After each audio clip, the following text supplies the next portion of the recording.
LCP of AIESEC SFU. First off, I would like to thank you guys all for coming out and supporting just the elections in general, and especially the chief returning officers who I'm sure have really busy lives and are still taking time to come out and help out in this AIESEC process. My vision as LCP for AIESEC SFU is simple. It is for us to become one of the top-ranked LCs in Canada. This vision relies heavily on our CR department. Currently, the CR department, in my opinion, has been underperforming and great potential is not being developed.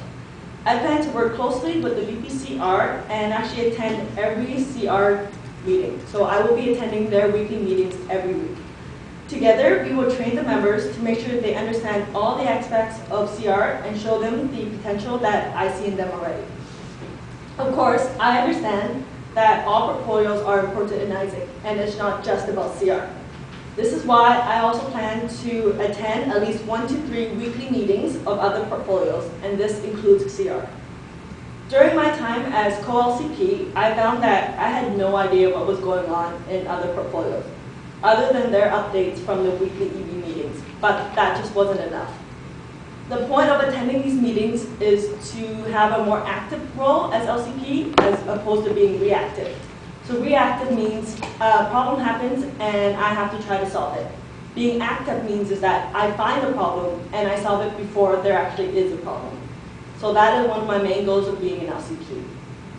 Also, the EB has a year plan that we submit to the MC every quarter. So the MC is the member committee, which is basically AIESEC Canada.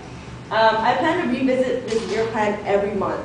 This way, it acts as a check to make sure each VP is setting realistic goals given their resources and is working hard to achieve these goals. To make sure each portfolio is heading towards the same goal as their VP, each VP will create semester plans. Most of the time, members are not aware of the goals that their VP set out for them. VPs will be sharing to the members the EB year plan, and not only that, they will create the semester plan with their members. This way, everyone is on the same page and everyone's working towards the same goal. Being an LCP is more than just AIESEC. A great leader is someone who knows how to inspire someone else. I would like to tell you a story of basically how I became involved with AIESEC and how I became inspired to do more. So during my first semester at SFU, I remember this very clearly because it was Math 157. If any of you guys are taking business, you guys know what that class is and what a joke it was. I actually met one of my best friends from that one class. It's weird because all we do would just talk about how we would take over the world and how we would dispose of each other once we do. And even now, we're in the 4th year and we still do this. We still have plans to take over the world, and I still have plans to dispose of her when I take over the world. So long story short, she has just been one of my best friends in AIESEC, and as the semesters passed, she joined this amazing organization called AIESEC. She would tell me how perfect AIESEC was for me and how great it was to meet people. Of course, during the first 2 years, I ignored her. During my first 2 years at SFU, I didn't join any clubs, organizations, didn't join anything. I wasn't involved. I didn't want the commitment. It's a lot of work. I knew that. I was logical. I was like, you join first, you get all the freebies, you get to meet people. Next year, next semester, you're expected to take on responsibility. I didn't want that. I actually thought it would just be a waste of my time. I never had trouble meeting new people. That just kind of came naturally to me. So I think this is why I never joined any new clubs during my first 2 semesters.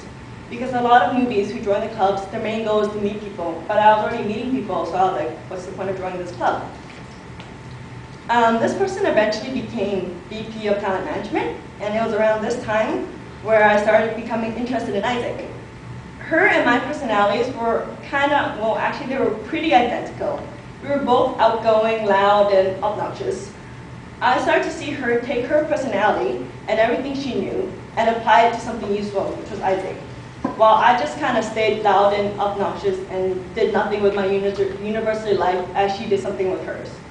So finally, last semester, she recruited me as her events coordinator. I honestly didn't do much in AIESEC the first semester. If any of you guys heard my stories, my first event was actually a movie night, and 3 people came out of 50. Considering TM only consisted of just me and her, I couldn't figure out what I could do, and it felt like there wasn't much for me to do. It wasn't until my first national conference, so this was after WRC in December. It was NC 2008, and it was hosted by SFU, which was awesome, that I realized how much she has done for AIESEC. Can you imagine doing recruitment by yourself? Along with that, doing GAs by yourself. More or less, just running the whole TM portfolio by yourself. So I tried to help out as much as I can, but I was still new. I didn't understand what AIESEC was. I didn't know what I could do to help. So I asked myself, why would someone put themselves through all of this? She worked so hard to make sure TM stays solid. Before I joined AIESEC, I would have just been like, screw that. That's so much work, whatever. I'm not going to do this. I'll just do something else. I'll just focus on school. And then this is when I start to realize that AIESEC can offer you basically confidence. AIESEC does exactly what our logo says. We explore and develop young people's potential. A few semesters later, now I'm holding the title of VPTM. I managed to build my own team. And not only did I build my own team, I have grown to depend on them. With this team, we were able to implement things that haven't been done in the past at AIESEC SFU, or if they have been done, they weren't done very well.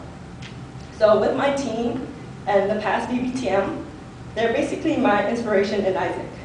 And this is the main reason why I am standing here today. They have taught me so much without directly teaching me. I realized being VPTM for me is life-changing.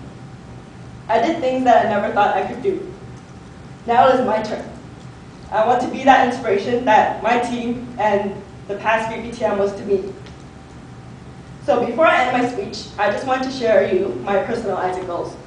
There are basically 5 things I want to do in AIESEC, and I already completed 2 of them, so I'm almost halfway there. One of them was to win the Spirit Keg, which we did. The other one was become a VP, which I currently am. My next step is to become an LCP, which is why I'm standing here right now. And the third one is to become the chair of WRC, because I think that would be the most amazing experience ever, especially just being at the WRC and winning the Spirit Keg. It would be awesome. And finally, being true to AIESEC, I want to go on an internship with AIESEC. So I know what I want to do in AIESEC, and I hope as LCP, I'm able to inspire others to take on leadership positions and to do things that normally they wouldn't do. So basically, I want to give them a chance to make a difference. Thank you.